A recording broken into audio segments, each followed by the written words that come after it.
Kalau soal mati, bisa kamu duluan. Nggak usah kamu dahului kehendak Tuhan itu. Ya. Nggak usah kamu dahului itu. Bisa aja kamu duluan itu. Giliran saya bertanya, kamu nggak menjawab. Masalahmu itu. Giliran saya tidak ditanya, kamu sodorkan. Sekarang giliran saya bertanya. Jawab. Apa kelebihan Al-Quran itu dibanding Alkitab? Coba silahkan tawarkan apa kelebihannya dengan Alkitab. Silakan angkat apa kelebihannya. Giliranmu. Ya betul, mati adalah takdir. Tapi lihat dong, kita lihat dari syariatnya Pak. Umur saya 30, umur Bapak 2 kali lipat dari saya. Kemungkinan Pak, bisa jadi Bapak duluan, saya belakangan. Atau bisa jadi saya belakangan, Bapak duluan. Betul tidak Pak? Kelebihan Al-Quran, cari kesalahan Al-Quran Pak. Kalau misalkan Bapak mau nyerang. Kalau kelebihan itu udah jelas Pak, banyak kelebihan-kelebihannya Pak. Ajaran kasihnya, ya kan? Bapak mau menghitung, ada berapa banyak ajaran kata-kata kasih yang ada di dalam Al-Quran? Ada berapa banyak kata-kata kasih yang ada di dalam Bible? Mau dihitung, ada berapa banyak kata-kata pedang di dalam Bible? 395 kali Pak. Ada berapa banyak kata pedang yang ada di dalam Al-Quran? 0 Pak. Ada berapa banyak kata perang yang ada di Bible? 400 kali Pak. Ada berapa banyak kata-kata perang di dalam Al-Quran? 5 kali. Itu pun dalam konteks peperangan Pak.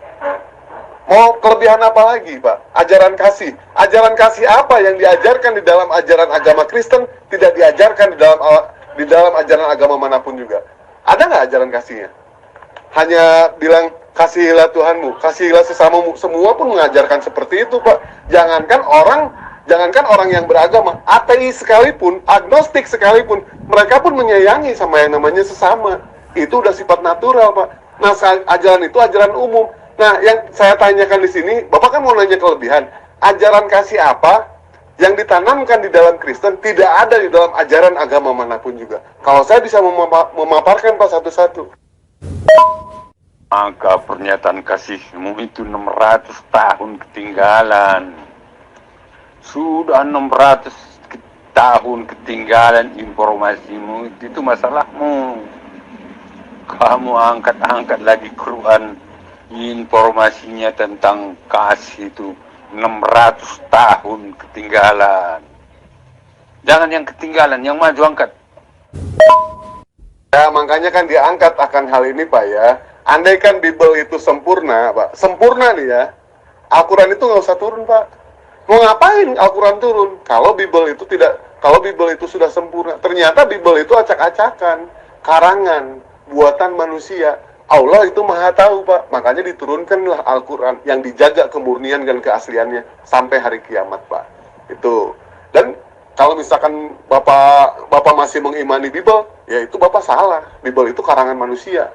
Catatan wartawan, saksi-saksi sejarah akan berbeda halnya dengan Al-Quran yang firman langsung dari Allah 100% itu. Tidak ada unsur keraguan di situ. Makanya kan Allah kan di situ kan memberikan tantangan Pak. Andaikan Al-Quran itu bukan dari sisi Allah, buatkan semisal Al-Quran 1 ayat, 2 ayat, 3 ayat.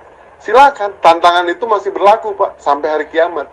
Itu yang pertama. Yang kedua, andaikan Al-Quran itu bukan datang dari Allah, bukan dari sisi Allah, tentu terjadi pertentangan. Cari soal apa pertentangannya. Ada nggak ajaran dalam Al-Quran yang bertentangan dengan akhlak-akhlak manusia? Ada nggak? Jatahmu hanya itu. Jangan lupa subscribe 600 Putih Channel. tahun yang lalu ketinggalan informasimu dalam Quran. Kamu angkatkan lagi itu 600 tahun. Ya, kamu hanya jual nama itu. Tidak ada kesempurnaan Quran. Masih mencari-cari kebenaran di sana situ. Perlu dukungan dari sana situ. Sempurna di mana Quranmu itu? Sempurna di mana? Kamu mengais-ngais mencari kebenaran. Itu tandanya tidak sempurna, tidak lengkap Quranmu itu. Kalau Alkitab tanpa Quran, jalan. Informasinya sudah 600 tahun yang lalu yang kamu angkat itu. Quranmu itu tidak sempurna. Kamu mengais-ngais. mencari dukungan dari hadis, dari fikih dan segalanya itu menunjukkan Quranmu tidak sempurna. Oke ya, jangan kamu angkat informasi yang basi dibanding Alkitab. Cari yang baru. Silakan ambil yang baru. Terus Bible sempurnanya di mana, Pak? Al-Quran mengais-ngais Bible di mana? Bible itu kan karangan setan itu. Ajarannya jelas-jelas itu adalah ajaran-ajaran penghujatan, ajaran-ajaran percabulan. Itu sudah jelas, Pak. Bible itu bukan firman Tuhan. Bahkan semua umat Kristen sudah bilang kok. Edisi Dabutar kemarin bilang kalau Bible bukan firman Tuhan. Siapa lagi? Aderion bilang seperti itu. Terus siapa lagi? Lamsen Baho. Papa tanyakan aja ke orangnya langsung kalau nggak percaya. Jelas bukan. Tapi kami umat Muslim semua, ada nggak yang bilang kalau Al-Quran itu bukan firman Tuhan? Tidak ada, Pak. Kami itu semua sama. Al-Quran itu udah final, Pak. Udah perjanjian akhir, Pak. Ada perjanjian baru, ada perjanjian lama, tentu ada perjanjian akhir. Perjanjiannya akhirnya apa? Al-Quran Nur Karim. Ini ya yang harus kita ikuti sekarang di zaman sekarang, Pak. Ya, kalau udah di zaman kemarin Yesus itu udah ketinggalan, Pak. Lagian Yesus itu hanya untuk Bani Israel.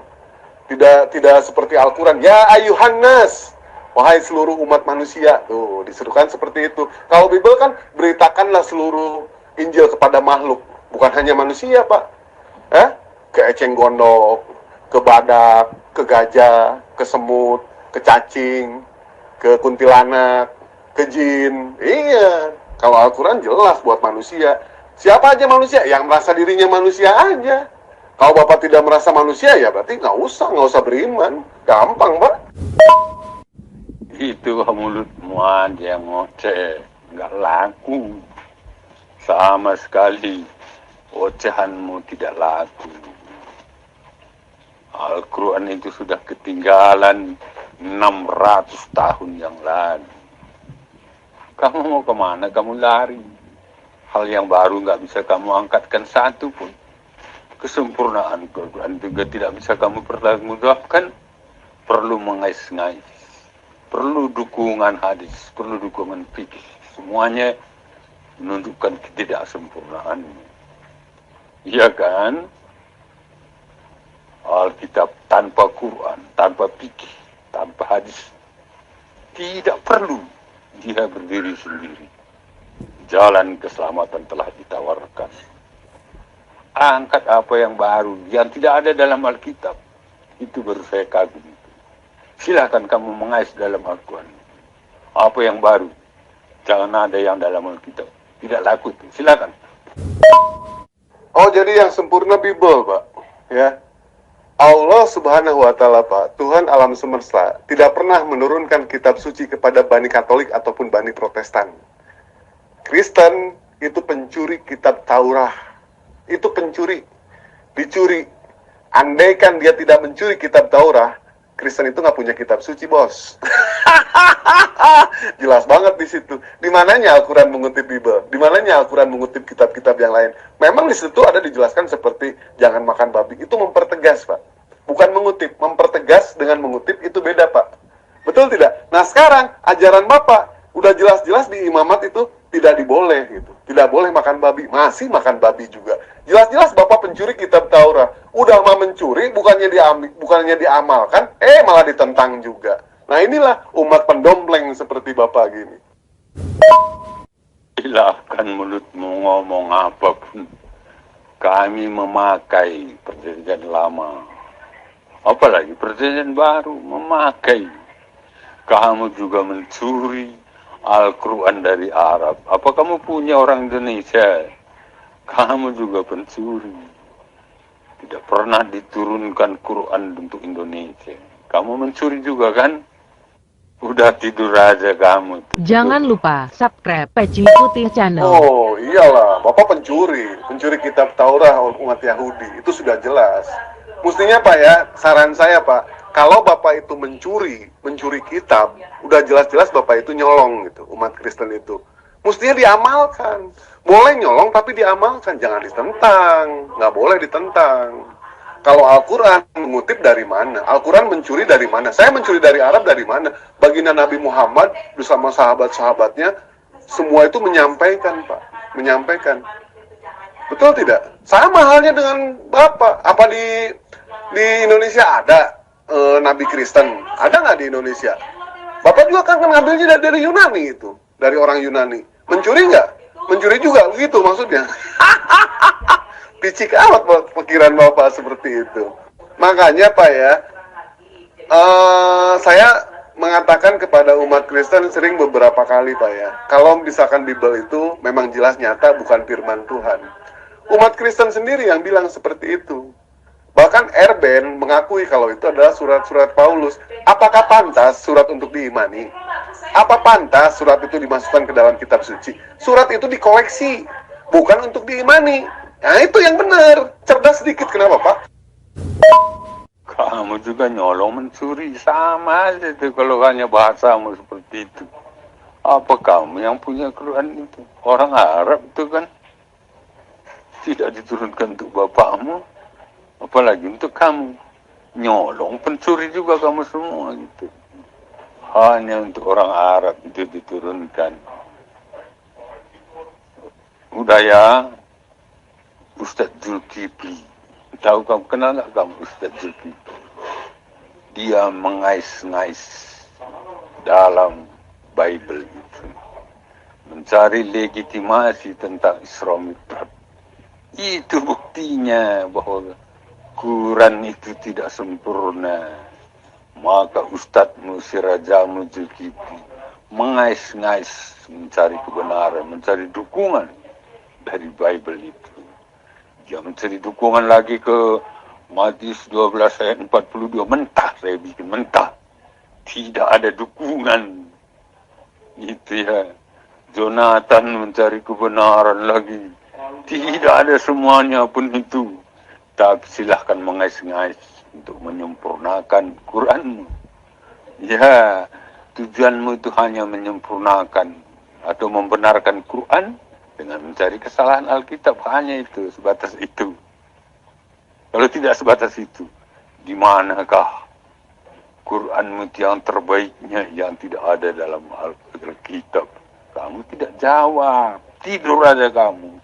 Tidak kamu jawab. Mana ayat Al-Quran itu yang baru, yang tidak ada dalam Alkitab? Angkatkan. Kalau kamu tidak bisa mengangkat, tidur aja. Daripada kamu saya permalukan didengar orang. Tidur aja kamu. Tidak ada Pak, kami mencuri itu tidak ada. Faktanya Pak, umat Kristen lah yang mencuri kitab Taurat dari Bani Israel. Itu udah fakta Pak, udah mendunia itu, berita itu seperti itu. Kalau misalkan Al-Quran mengais-ngais di Bible, oh Bapak salah. Di mananya? Bible itu acak-acakan Pak, berantakan. Apa yang harus dikais? Apa yang harus dicontek kalau misalkan ajarannya berantakan seperti itu? Jelas itu, walaupun dicontek itu salah itu. Sedangkan Nabi Muhammad, kenapa sih Nabi Muhammad itu dibikin ummi terakhir? Nabi terakhir itu dibikin ummi. Nah itulah Pak, Nabi Muhammad itu tidak mengetahui kitab-kitab sebelumnya. Itulah makanya Nabi Muhammad itu ummi sifatnya. Jadi di mana menconteknya Pak? Kalau misalkan Nabi Muhammad itu tidak punya sifat ummi, pasti orang menyangka mencontek. Tapi ternyata ini, di mananya Nabi Muhammad mencontek? Tidak ada. Semua ajaran Islam, semua ajaran yang diajarkan oleh baginda Nabi, itu jelas Pak. Tidak ada yang bertentangan satupun juga. Tidak ada ayat perselingkuhan, tidak ada ayat percabulan, tidak ada ayat homo LGBT, tidak ada, ditentang itu semua. Ajaran yang merupakan fitrah manusia itu semuanya tidak ada yang ditentang di dalam Al-Quran. Lain halnya dengan Bible. Bible sudah jelas Pak, bertentangan dengan kehidupan, bertentangan. Bahkan ayat-ayatnya Pak itu sangat menjijikan Pak. Contoh, bunuhlah pengantin apabila di malam pertama bukan perawan. Wah itu udah salah Pak. Bunuhlah waria. Marilah kita puaskan birahi. Susu perawannya dijamah-jamah. Payudaramu seperti anggur. Mulutmu seperti apel. Kayak dagang buah perasaan ini. Ini sebenarnya kitab suci atau mau dagang buah Pak? Apa mau ngerujak ini? Sudah terbukti Kamu tidak bisa berkata kata apapun. Jangan lupa subscribe Peci Putih Kalau saya Channel. minta, kamu tidak bisa memberi. Gitu kan? Saya tidak wajib mendengarkan Quranmu itu. Ya. Tapi kalau memang ada nilai jualnya di sana, apa? Itu. Tadi kamu minta, saya tanya kamu nginjar. Gitu. Lihat aja Ustadzmu. Ustadz Zulkifli dengan susah payah dia mengais-ngais pada Injil itu. Susah payah dia itu mencari legitimasi tentang nabimu. Ya, susah payah dia itu. Pontang-panting ke sana mencari legitimasi. Sudah saya pontang-pantingkan juga. Sebab dia hanya pelesetan, mencari kasihan, mencari legitimasi. Jonathan, kamu dengarkan aja Jonathan mengais-ngais kan. Demikian juga ustadz-ustadz yang lain mengais semuanya itu. Yang tidak mengais mencari kesalahan. Dua itu, mengais dan mencari kesalahan. Giliranmu sesuai dengan apa yang kamu katakan. Kamu sudah menjual Al-Quran bagi saya. Apa yang kamu jual? Apa nilai kelebihannya? Tidak kamu jawab. Kamu akan saya permalukan pada pendengar PN itu. Silakan, kalau kamu tidak mau tiarap, silakan. Saya akan permalukan. Dengerin aja sampai tuntas, Pak. Baik, Bapak tidak dengarkan sampai tuntas. Saya pun najis, Pak ya. Harus mendengarkan sampai tuntas, Pak ya. Bapak bilang Ustadz Zulkifli mengais-ngais. Pendeta Bapak saya bikin nangis semua, Pak. Bahkan pastor-pastor Bapak nih ya, saya bikin nangis semua. Pada saat diskusi dengan saya, lihat diskusi saya dengan Yahudi itu. Pendeta Bapak saya obrak-abrik, Pak. Nggak usah bawa-bawa Juma di sini. Di sini Mahadewa. Juma itu ilmunya sangat luar biasa. Kalau Juma berhadapan dengan Bapak ya, jadi Bang Juma nanti ikutan botol. Karena menghadapi orang tolol permanen kayak Bapak, itu. Berapa banyak, Pak, pendeta yang bikin saya nangis, Pak. Tanya aja ke rekan-rekan yang ada di sini, ya kan? Tapi kita berbicara berdasarkan Bible, berdasarkan dalil. Nangis semua, Pak. Lain halnya dengan Bapak, menggunakan asumsi liar terus.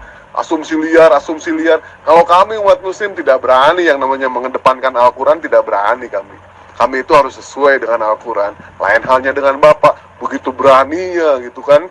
Walaupun ayat ada ditentang, ayat nggak ada dibikin ada. Nah itu umat pendompleng tuh. Umat pendompleng seperti Bapak. Ini kamu nggak bisa mempertahankan Quranmu. Hanya bisa ketawa-ketawa memalukan. Kamu tidak bisa memegang Quranmu. Apa yang terbaik dalam Quranmu? Kamu punya Quran kan? Angkat apa yang terbaik dari Quranmu itu. Itu dulu baru saya lihat itu. Apa yang terbaik dalam Quranmu dibanding Alkitab. Nah, giliranmu saya akan permalukan terus kamu. Ketawailah dirimu sendiri.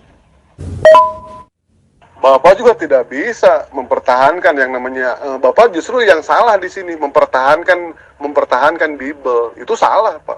Kami mempertahankan Quran, iya. Bapak tadi bertanya ke saya, ajaran apa? Saya bertanya ke Bapak tadi, ajaran kasih apa yang tidak diajarkan di dalam ajaran agama manapun juga, hanya ada di dalam Bible. Ada nggak? Ada nggak?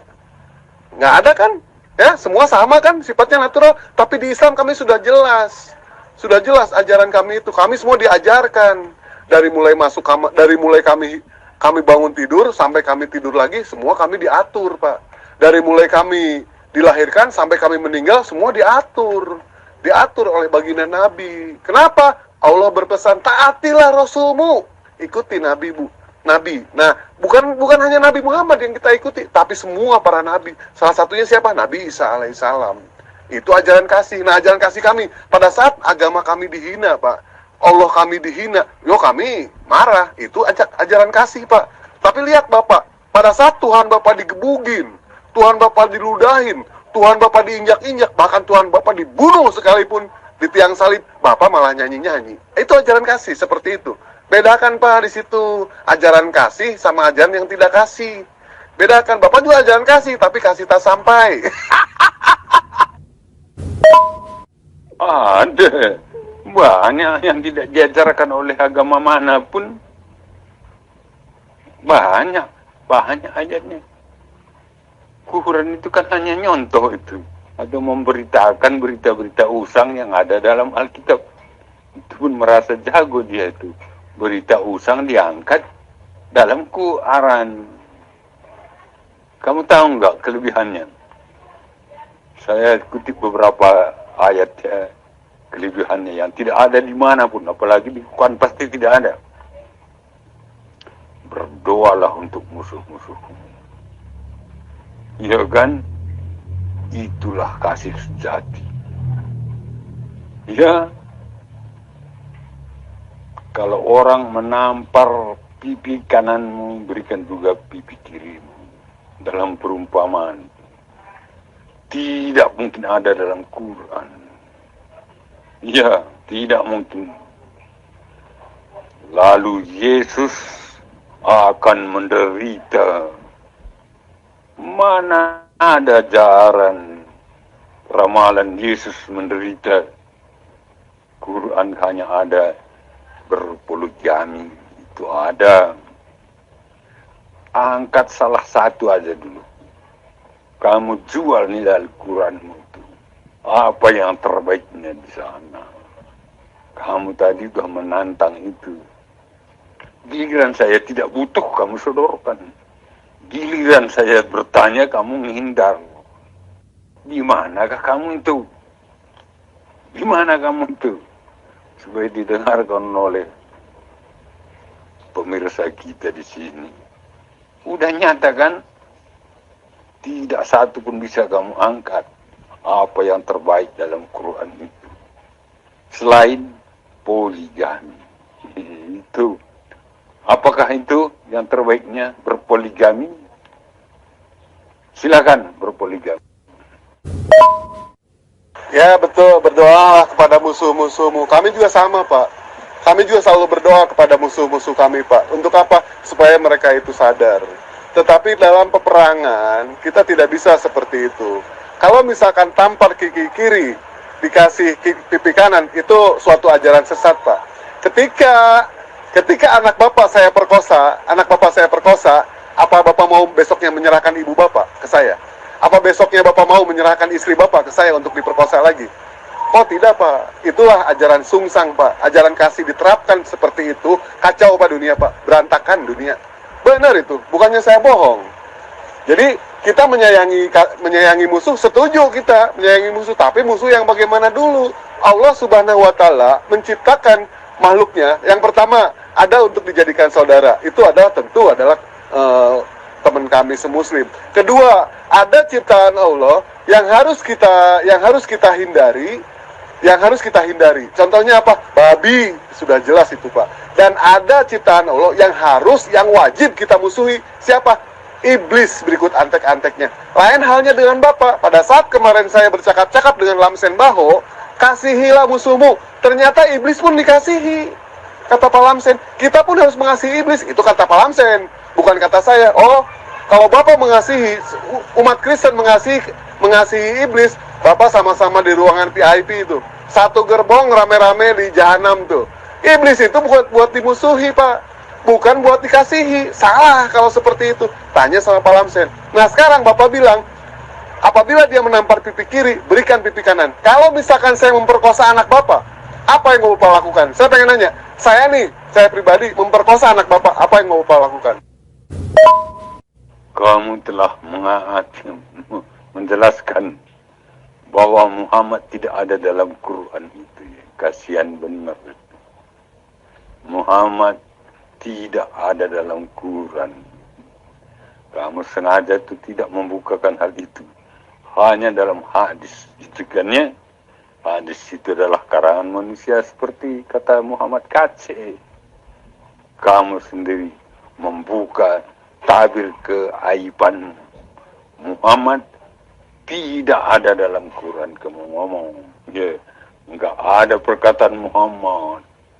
keterhakatan Muhammad hanya ada dalam hadis itu. Iya. Pak Sofan tahu nggak maknanya kitab suci itu apa? Yang dinamakan kitab suci haruslah datang dari yang maha suci. Siapa itu? Allah subhanahu wa ta'ala, Tuhan alam semesta. Itulah Tuhan menurunkan kitab suci. Dari mana? Dari sang maha suci. Dan tidak ada unsur campur tangan siapapun juga di dalam kitab suci tersebut, setinggi apapun otoritas manusia itu, termasuk di dalamnya Nabi. Tidak ada. Apa ada percampuran di dalam Al-Quran? Tidak ada. Itu murni 100%. Berbeda halnya dengan Bible, ya kan? Yang ini ditulis sama ini, yang ini ditulis sama ini, tercampur sudah. Di mana letak kesuciannya? Jadi jelas gugur di situ. Nah, Al-Quran adalah satu-satunya kitab suci yang diwahyukan oleh Allah 100%, tidak ada perubahan sampai hari ini, sampai detik ini, bahkan sampai kiamat sekalipun. Ya, dari zaman Nabi Muhammad SAW, dari zaman kambing beranak kambing, dari zaman kuda beranak kuda, tidak akan pernah berubah Al-Quran itu sampai hari kiamat. Alkitab dari Sang Maha Suci. SWT itu tidak bisa menampakkan dengan cara apapun, kapanpun, dengan cara bagaimanapun. Kamu akui dulu itu, ya. Allah SWT itu tidak bisa nampak dengan cara apapun, kapanpun, dimanapun tidak bisa dia tampak. Kapan dia menurunkan itu? Lalu tidak bisa dengan cara apapun, kapanpun, sampai kapanpun, dengan cara apapun, Allah SWT menurunkan kitab suci. Iya kan? Kitab suci itu apa sih? Apa itu kitab suci? Kitab suci tanpa kesalahan apapun, begitu. Apa menurutmu kitab suci itu? Tidak mungkin ada Allahmu. Itu masalahmu itu. Tidak bisa kamu buktikan adanya Allah. Allah SWT. Kenapa? Karena dia bisa tidak tampak. Baik di bumi, baik di surga nanti. Kapanpun, dengan cara bagaimanapun. Itu kan pernyataan Quranmu itu. Lalu yang mana yang benar? Quranmu kah? Allah SWT itu yang salah? Bertentangan di situ. Kamu sebut Allah SWT itu maha kuasa. Di mana kekuasaannya? Tidak bisa menampakkan diri dengan cara bagaimanapun. Dengan kapan? Selama-lamanya tidak bisa dia menundukkan dirinya. Dari situ kamu bisa pahami Allah itu adalah hanya hayalan. Hayalan itu ya begitu, hanya ada dalam hayalan, tidak bisa tampak kapanpun, cara bagaimanapun. Iya kan, kamu kuku itu kan. Itu suci yang bagaimana yang kamu maksud? Saya pun mengimani yang namanya Yesus ya, kalau mau disamakan dengan Nabi Isa. Pernyataan Yesus di situ disebutkan, jangankan rupa, suaranya pun tidak bisa kau dengar. Allah mustahil, ya, mustahil Allah bisa turun ke bumi. Itu mustahil. Di mana letak kebesarannya? Andaikan Allah itu nuzul ke bumi, andaikan Allah itu turun ke bumi, di mana letak kebesarannya? Bahkan metafora nih ya, kakinya saja tidak sanggup, Pak. Kakinya tidak sanggup ini menampung dunia nih. Betapa besarnya Allah itu, Pak. Tidak akan sanggup. Lain halnya dengan Bapak. Jadi tai bisa, jadi kodok bisa, jadi ikan mujair bisa. Udah segala macam. Umat Kristen bilang seperti itu. Kalau di dalam ajaran Muslim, Allah itu di mana? Di aras. Letaknya, tempatnya di aras. Tidak mungkin yang namanya turun ke dunia. Bahkan di surga pun Allah tidak ada. Surga buat siapa sih? Bukan buat manusia. Allah ngapain ada di surga? Surga itu kecil buat Allah. Kecil, Pak. Nah sekarang mengenai pertanyaan yang saya sayang tadi, Pak. Tampar kaki kiri, berikan pipi kanan. Ini, saya pengen tahu nih. Ini ajaran kasih, bener ajaran kasih, atau ajaran kasih yang munafik ini? Hipokrat nggak? Dewa pengen tahu ini. Kalau misalkan dewa memperkosa anak Bapak, apa yang mau Bapak lakukan? Tolong dijawab pertanyaan saya yang ingin membuktikan ajaran kasih Bapak ya. Bapak bilang, tampar kaki kiri, berikan pipi kanan. Nah, andaikan saya memperkosa anak Bapak, apa yang mau Bapak lakukan? Saya pengen tahu, apakah ajaran kasih ini benar-benar ajaran yang harus diamalkan, atau ajaran Hipokrat, atau ajaran munafik? Apa yang mau Bapak lakukan? Apa saya disuruh lagi datang besok? Gimana anak saya? Enak atau enggak? Saya bilang, wah kurang enak. Ya udah, kalau misalkan nggak enak, istri saya aja tuh. Saya pengen tahu, coba. Bapak berani nggak bilang seperti itu? Setelah memperkosa anak Bapak, istri saya aja tuh, dilanjut tuh, ronde kedua. Kamu diajari Allah EWSWT itu maha kuasa, maha bisa kan? Kamu diajari itu apa enggak? Lalu akan nampak bodohmu. Kamu diajari Allah SWT itu maha kuasa, maha bisa. Kapan dia menampakkan itu maha bisa, maha kuasa itu kapan? Sedangkan Quranmu mengatakan Allah SWT tidak bisa berwujud apapun, tidak bisa tampak apapun, sampai kapanpun, selama-lamanya tidak bisa dia menundukkan dirinya. Disitulah bodohmu semua itu. Kamu percaya kepada Allah yang khayalan. Apa nggak bodoh kamu itu?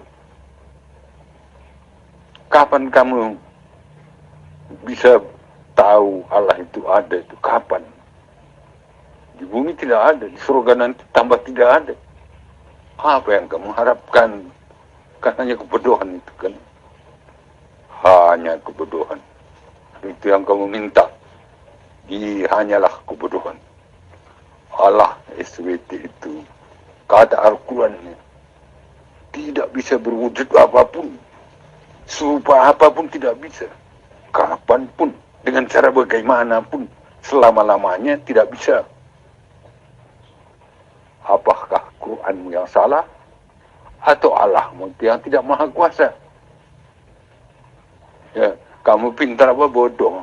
Silakan kamu nilai dirimu sendiri. Kamu percaya kepada Allah SWT yang hanya khayalan. Kalau kamu merasa pintar, silahkan dengan kebodohanmu. Coba Pak Sopan ya, jangan pura-pura budak Pak Sopan. Jangan pura-pura conge. Saya kan nanya tadi, Bapak bilang katanya, ajaran kasih apa yang tidak ada di dalam, hanya ada di dalam Kristen, tidak diajarkan dalam agama lain. Bapak bilang, kalau kamu ditampar kaki kiri, berikan pipi kanan. Saya pengen tahu, ini ajaran ini patut kita amalkan, atau benar-benar ajaran munafik ini? Kalau seluruh dunia menerapkan ajaran seperti ini, berantakan Pak, berantakan. Saya sekarang pengen nanya jujur ke Bapak, pada saat saya memperkosa anak Bapak, apa yang mau Bapak lakukan? Apa Bapak besoknya mau memberikan lagi? Apa mau sampai hamil saya kerjain? Atau diberikan istri Bapak? Atau gimana? Saya pengen tahu, ini ajaran kasih ini, kasih munafik, atau kasih yang harus kita amalkan? Ayo Pak, lanjut Pak.